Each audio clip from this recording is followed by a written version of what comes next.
Hi ಎಲ್ರಿಗೂ ನಮಸ್ತೆ. ನಾನು ನಿಮ್ಮನೆಯ ಸುಷ್ಮಾ ಮಾತಾಡೋದು. ಇವತ್ತು ಗ್ಯಾಸ್ ಸಿಲಿಂಡ್ರ್ ಬಗ್ಗೆ ಏನಿದೆ ಹೊಸ ರೂಲ್ಸ್ ಅನ್ನೋದ್ರ ಬಗ್ಗೆ ನಾನು ನಿಮಗೆ ಕಂಪ್ಲೀಟ್ ಆದಂಥ ಮಾಹಿತಿನ ತಿಳಿಸ್ಕೊಡ್ತೀನಿ. ಅದಕ್ಕಿಂತ ಮುಂಚೆ ಯಾರೆಲ್ಲ ವೀಡಿಯೋನ ಕೊನೆವರೆಗೂ ನೋಡಿ, ಅರ್ಧಂಬರ್ಧ ನೋಡಿ ವಿಷಯನ ತಿಳ್ಕೊಬೇಡಿ ಅಂತ ಹೇಳ್ತಾ ಬನ್ನಿ ಹಾಗಾದರೆ ಸ್ಟಾರ್ಟ್ ಮಾಡೋಣ.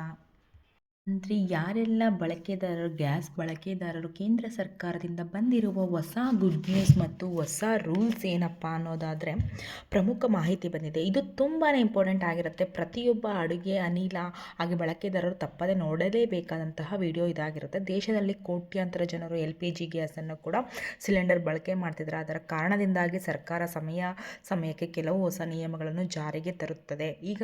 ಈಗ ಕೂಡ ಗ್ಯಾಸ್ ಸಿಲಿಂಡರ್ ಬುಕ್ಕಿಂಗ್ ಮತ್ತು ಬಳಕೆಗೆ ಸಂಬಂಧಿಸಿದ ಹಾಗೂ ಗ್ಯಾಸನ್ನು ಬಳಕೆ ಮಾಡ್ತಾ ಇದ್ದಂತಹ ಎಲ್ಲ ಬಳಕೆದಾರರಿಗೂ ಕೂಡ ಹೊಸ ಬದಲಾವಣೆಗಳನ್ನು ಜಾರಿಗೆ ತಂದಿದ್ದಾರೆ. ಆ ನಿಯಮಗಳು ಯಾವುವು ಮತ್ತು ನಿಮಗೆ ಏನು ಪರಿಣಾಮ ಆಗುತ್ತೆ, ಇದರಿಂದ ನಿಮಗೆ ಏನು ಲಾಭ ಆಗುತ್ತೆ, ಎಷ್ಟು ದಿನ ನಂತರ ಮತ್ತೆ ನಮಗೆ ಸಿಲಿಂಡರ್ ಬುಕ್ ಮಾಡ್ಬೋದು, ಈ ಎಲ್ಲ ಮಾಹಿತಿಯನ್ನು ಈ ವಿಡಿಯೋದಲ್ಲಿ ನಿಮಗೆ ವಿವರವಾಗಿ ತಿಳಿಸ್ಕೊಡ್ತೇನೆ. ವಿಡಿಯೋನ ಸಂಪೂರ್ಣವಾಗಿ ನೀವು ಕೊನೆಯವರೆಗೂ ನೋಡಿ. ಹಾಗೆ ನೀವು ಕಂಟಿನ್ಯೂ ಮಾಡೋದಕ್ಕೆ ಒಂದು ಸಬ್ಸ್ಕ್ರೈಬ್ ಆಗಿ ಲೈಕನ್ನು ಕ್ಲಿಕ್ ಮಾಡಿ. ನಿಮಗೆ ಉಪಯೋಗ ಆಗುವಂತಹ ಮಾಹಿತಿಯನ್ನೇ ನಾನು ಶೇರ್ ಮಾಡೋದು. ಯಾವುದೇ ತರಹ ನಿಮಗೆ ಉಪಯೋಗ ಆಗದಿಲ್ಲದಿರೋಂತಹ ಮಾಹಿತಿನ ಶೇರ್ ಮಾಡಲ್ಲ. ಪ್ರತಿಯೊಬ್ಬರು ಕೂಡ ಸಬ್ಸ್ಕ್ರೈಬ್ ಆಗೋದನ್ನು ಮರಿಬೇಡಿ ಅಂತ ಹೇಳ್ತಾ, ಹಾಗಾದರೆ ಗ್ಯಾಸ್ ಸಿಲಿಂಡರ್ ಬುಕ್ಕಿಂಗ್ ನಿಯಮದಲ್ಲಿ ಏನು ಒಂದು ದೊಡ್ಡ ಬದಲಾವಣೆ. ಮೊದಲಿಗೆ ಪ್ರಮುಖ ಮಾಹಿತಿ ಏನಂದರೆ LPG ಗ್ಯಾಸ್ ಸಿಲಿಂಡರ್ ಬುಕ್ಕಿಂಗ್ ಮಾಡುವ ಅವಧಿಯಲ್ಲಿ ಸರ್ಕಾರ ಒಂದು ಹೊಸ ಬದಲಾವಣೆ ಮಾಡಿದೆ. ಹೌದು ವೀಕ್ಷಕರೇ, ನೀವೇನಾದರೂ LPGಯನ್ನು ಅಂದರೆ ಗ್ಯಾಸನ್ನು ಬುಕ್ ಮಾಡುವಾಗ ಆ ಒಂದು ಸಮಯದಲ್ಲಿ ಸರ್ಕಾರ ಒಂದು ಹೊಸ ರೂಲ್ಸ್, ಒಂದು ಹೊಸ ಬದಲಾವಣೆಯನ್ನು ಮಾಡಿದೆ. ಅದು ಹೇಗಿದೆ ಅಂದರೆ, ಒಂದು ಸಿಲಿಂಡರ್ ಬುಕ್ ಮಾಡಿದ ನಂತರ ಮತ್ತೊಂದು ಸಿಲಿಂಡರನ್ನು ನೀವು ಬುಕ್ ಮಾಡ್ತೀರಾ ಅಲ್ವಾ, ಸುಮಾರು ಬರೋಬ್ಬರಿ 21 ದಿನಗಳ ನಂತರ ಮತ್ತೊಂದು ಸಿಲಿಂಡರ್ ಬುಕ್ ಮಾಡ್ಬೋದಿತ್ತು. ಆದರೆ ಈಗ ಆ ನಿಯಮದಲ್ಲಿ ಬದಲಾವಣೆ ಮಾಡಲಾಗಿದೆ. ಈಗ ಹೊಸ ನಿಯಮದ ಪ್ರಕಾರ ಒಂದು ಸಿಲಿಂಡರ್ ಬುಕ್ ಮಾಡಿದ ನಂತರ ಮತ್ತೊಂದು ಸಿಲಿಂಡರ್ ಬುಕ್ ಮಾಡಲು ಕನಿಷ್ಠ 25 ದಿನ ಕಾಯಬೇಕು. ಆದರೆ ಈಗಿನಿಂದ 21 ದಿನದ ಬದಲು 25 ದಿನಗಳ ನಂತರ ಮಾತ್ರ ಮತ್ತೆ ಬುಕ್ಕಿಂಗ್ ಮಾಡಬಹುದು. ಈ ನಿಯಮವನ್ನು ದೇಶದ ಎಲ್ಲ LPG ಗ್ರಾಹಕರಿಗೂ ಕೂಡ ಅನ್ವಯಿಸಲಾಗುತ್ತದೆ. ಹಾಗಾಗಿ ಇನ್ನೊಂದು ಹೊಸ ನಿಯಮ ಇದು. ಪ್ರತಿಯೊಬ್ಬ ಸಿಲಿಂಡರ್ ಬಳಕೆದಾರರು ಕೂಡ ತಪ್ಪದೆ ನೋಡಲೇಬೇಕಾದಂತಹ ನಿಯಮ. ಏನಂತಂದರೆ, ಬಹಳ ಜನರಿಗೆ ಈಗ ಪ್ರಶ್ನೆ ಆಗ್ಬಿಟ್ಟಿದೆ, ಏನಪ್ಪ ನೆಕ್ಸ್ಟು ಏನು ಇತ್ತೀಚಿನ ಅಂದರೆ ಒಂದು ನಿಮಗೆ ಗೊತ್ತಿರುತ್ತೆ ಸುದ್ದಿಗಳು ಏನೇನು ಬರ್ತಿದೆ ಅಂತ ಹೇಳ್ಬಿಟ್ಟು ನ್ಯೂಸ್ ಚಾನಲೆಲ್ಲ ನೋಡ್ತಾ ಇರ್ತೀರ. ಸೊ ಏನು ನಿಯಮ ಅಂತಂದರೆ, ಬಹಳ ಜನರಿಗೆ ಒಂದು ಪ್ರಶ್ನೆ ಇರುತ್ತೆ, ಸರ್ಕಾರ ಹೇಗೆ ಈ ಹೊಸ ನಿಯಮವನ್ನು ತಂದಿದೆ ಅಂದರೆ. ಅದಕ್ಕೆ ಪ್ರಮುಖ ಕಾರಣ ಏನು ಅಂತಂದರೆ, ಇತ್ತೀಚಿನ ದಿನಗಳಲ್ಲಿ ಪಶ್ಚಿಮ ಏಷ್ಯಾದಲ್ಲಿ ಯುದ್ಧದ ಭೀತಿ ಹೆಚ್ಚಾಗಿದೆ. ಇರಾನ್ ಮತ್ತು ಇಸ್ರೇಲ್ ನಡುವಿನ ಸಂಘರ್ಷದಿಂದಾಗಿ ಅನೇಕ ದೇಶದಲ್ಲಿ ಇಂಧನ ಮತ್ತು ಅನಿಲ ಸರಬರಾಜು ಬಗ್ಗೆ ಆತಂಕ ಉಂಟಾಗಿದೆ. ಈ ಪರಿಸ್ಥಿತಿಯಲ್ಲಿ ಕೆಲವು ಜನರು ಅನಗತ್ಯವಾಗಿ ಗ್ಯಾಸ್ ಸಿಲಿಂಡರ್ಗಳನ್ನು ಅಂದರೆ ದಾಸ್ತಾನು ಮಾಡುತ್ತಿರುವುದಾಗಿ ಸರ್ಕಾರದ ಗಮನಕ್ಕೆ ಬಂದಿದೆ. ಅಂದರೆ ಅಗತ್ಯಕ್ಕಿಂತ ಹೆಚ್ಚು ಸಿಲಿಂಡರ್ಗಳನ್ನು ತೆಗೆದುಕೊಳ್ಳುತ್ತಿರುವುದು ಕಂಡು ಬಂದಿದೆ.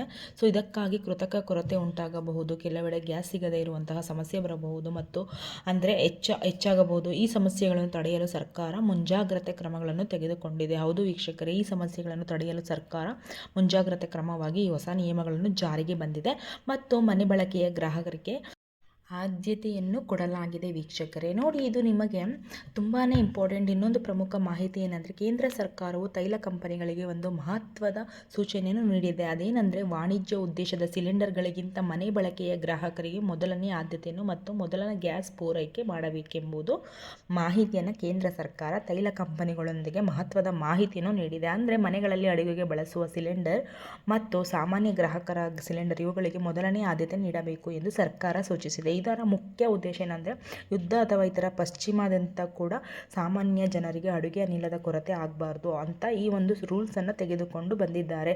ಇದರಿಂದ ಪ್ರತಿಯೊಬ್ಬರಿಗೂ ಕೂಡ ಸಹಾಯ ಆಗಲಿದೆ. ಹೋಟೆಲ್ ಮಾಲೀಕರು ಮತ್ತು EPGಯಲ್ಲಿರುವಂತಹ ಒಂದು ಮಾಲೀಕರನ್ನು ಹೊರತುಪಡಿಸಿ ಉಳಿದಂತಹ ಯಾರ್ಯಾರಿದ್ದಾರೆ ಎಲ್ಲರಿಗೂ ಕೂಡ ಆದಷ್ಟು ಸಹಾಯ ಆಗುತ್ತೆ ಈ ಒಂದು ನಿಯಮದಿಂದ.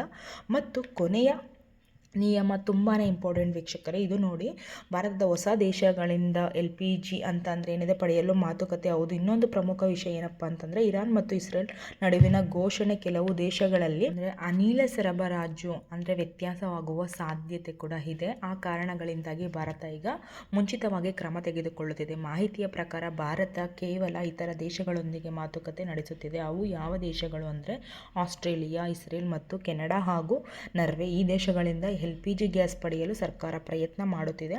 ಆದ್ದರಿಂದ ದೇಶದಲ್ಲಿ ಅಡುಗೆ ಅನಿಲದ ಕೊರತೆ ಆಗುವುದಿಲ್ಲ ಅಂತ ಸರ್ಕಾರ ಹೇಳ್ತಾ ಇದೆ. ಮತ್ತು LPG ಗ್ರಾಹಕರಿಗೆ ಈಗ ಅಂದರೆ ಈ KYC ಮಹತ್ವ ಒಂದು ಮಾಹಿತಿ ಇದಾಗಿರುತ್ತದೆ. ಇದೀಗ LPG ಗ್ರಾಹಕರಿಗೆ ಮತ್ತೊಂದು ಮುಖ್ಯ ಮಾಹಿತಿ ಏನಂತಂದರೆ, ಈ KYC ಪ್ರಕ್ರಿಯೆ ಇತ್ತೀಚಿನ ದಿನಗಳಲ್ಲಿ ಅನೇಕ ಗ್ರಾಹಕರಿಗೆ ಸಬ್ಸಿಡಿ ಹಣ ಪಡೆಯಲು ಈ KYC ಕಡ್ಡಾಯವಾಗಿ ಮಾಡಲಾಗಿದೆ ಅಂತ ಕೂಡ ಒಂದು ರೂಲ್ಸನ್ನು ಹೇಳಿದ್ದಾರೆ.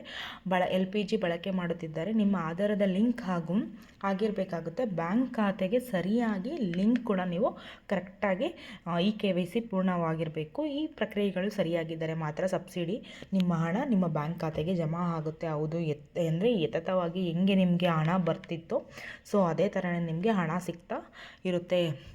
ಇತ್ತಲ್ವ ಅಂದರೆ 400ರಿಂದ 500 ರೂಪಾಯಿ ಅದೇ ರೀತಿಯೇ ನಿಮಗೆ ಮುಂದೆನೂ ಕೂಡ ಸಿಗುತ್ತೆ ನೋಡಿ. ಇದು ಕೂಡ ಒಂದು ಗುಡ್ ನ್ಯೂಸ್ ಅಂತಲೇ ಹೇಳ್ಬೋದು. ಮತ್ತು ಗ್ರಾಹಕರು ಗಮನಿಸಬೇಕಾದಂತಹ ವಿಷಯ ಇದಾಗಿರುತ್ತದೆ. LPG ಗ್ರಾಹಕರು ಕೆಲವು ಅಂದರೆ ಏನು ವಿಷಯಗಳ ಗಮನದಲ್ಲಿ ಇಟ್ಕೋಬೇಕು, ಅಗತ್ಯಕ್ಕಿಂತ ಹೆಚ್ಚು ಸಿಲಿಂಡರ್ ಬುಕ್ ಮಾಡಬೇಡಿ. ಹೊಸ 25 ದಿನಗಳಿಂದ ಬುಕ್ಕಿಂಗ್ ನಿಯಮವನ್ನು ಪಾಲಿಸಿ. KYC ಮತ್ತು ಆಧಾರ್ ಲಿಂಕನ್ನು ಪರಿಶೀಲಿಸಿ. ಸಬ್ಸಿಡಿ ಹಣ ಬಂದಿದೆಯಾ ಎಂದು ಬ್ಯಾಂಕ್ ಖಾತೆಯಲ್ಲಿ ನೀವು ನೋಡ್ಕೋಬೇಕಾಗುತ್ತೆ. ಒಂದು ಸಾರಿ ಈ ಎಲ್ಲ ಕ್ರಮಗಳನ್ನು ಪಾಲಿಸಿದರೆ ನಿಮಗೆ ಯಾವುದೇ ಸಮಸ್ಯೆ ಆಗೋದಿಲ್ಲ. ನಿಮಗೆ ಯಾವುದೇ ತರಹ ಸಮಸ್ಯೆಗಳಂತೂ ಇರೋದೇ ಇಲ್ಲ. ಹಾಗಾಗಿ ಮುಂಜಾಗ್ರತಾ ಕ್ರಮವನ್ನು ತೆಗೆದುಕೊಳ್ಳುತ್ತಿರುವುದರಿಂದ ಈ ಮಾಹಿತಿ ನಿಮಗೆ ಉಪಯುಕ್ತವಾಗಿತ್ತು ಅಂದರೆ ವಿಡಿಯೋವನ್ನು ಲೈಕ್ ಮಾಡಿ, ಹಾಗೂ ಸ್ನೇಹಿತರೆ ಹಾಗೂ ಒಂದು ಸಬ್ಸ್ಕ್ರೈಬ್ ಆಗೋದನ್ನು ಮರಿಬೇಡಿ. ಹೀಗೆ ನಾನು ಸರ್ಕಾರದಿಂದ ಬರುವಂತಹ ಅಪ್ಡೇಟ್ಗಳನ್ನು ನಾನು ನಿಮಗೆ ಅಲರ್ಟ್ ಮಾಡ್ತಾನೆ ಇರ್ತೀನಿ ಅಂತ ಹೇಳ್ತಾ, ನನ್ನ ಚಾನಲ್ಗೆ ಇನ್ನೂ ನೀವೇನಾದರೂ ಸಬ್ಸ್ಕ್ರೈಬ್ ಮಾಡ್ಕೊಂಡಿಲ್ಲ ಅಂದರೆ ಈಗಾಗಲೇ ಹೋಗಿ ಸಬ್ಸ್ಕ್ರೈಬ್ ಮಾಡ್ಕೊಳ್ಳಿ. ಹೀಗೆ ನಿಮಗೇನಾದರೂ ಗೃಹಲಕ್ಷ್ಮಿ ಯೋಜನೆಯ ಅಪ್ಡೇಟ್ ಬೇಕು ಅಂತ ಅಂದರೆ ನಾನು ನನ್ನ ಯೂಟ್ಯೂಬಲ್ಲಿ ಎವ್ರಿ ಡೇ ನಾನು ಅಪ್ಡೇಟ್ ಮಾಡ್ತಾನೆ ಇರ್ತೀನಿ. ಸೊ ನಿಮಗೆ ಯಾರಿಗೆಲ್ಲ ಬೇಕು ಗೃಹಲಕ್ಷ್ಮಿ ಯೋಜನೆಯ ಅಪ್ಡೇಟು, ಸೊ ನೀವು ಹೋಗಿ ಅಲ್ಲಿ ನೋಡ್ಕೊಬೋದು ಅಂತ ಹೇಳ್ತಾ, ಥ್ಯಾಂಕ್ ಯು ಸೋ ಮಚ್. ನನ್ನ ಯಾರೆಲ್ಲ ಫಾಲೋ ಮಾಡ್ತಾ ಇದ್ದೀರಾ ಅವರಿಗೆಲ್ಲ ಥ್ಯಾಂಕ್ ಯು ಸೋ ಮಚ್.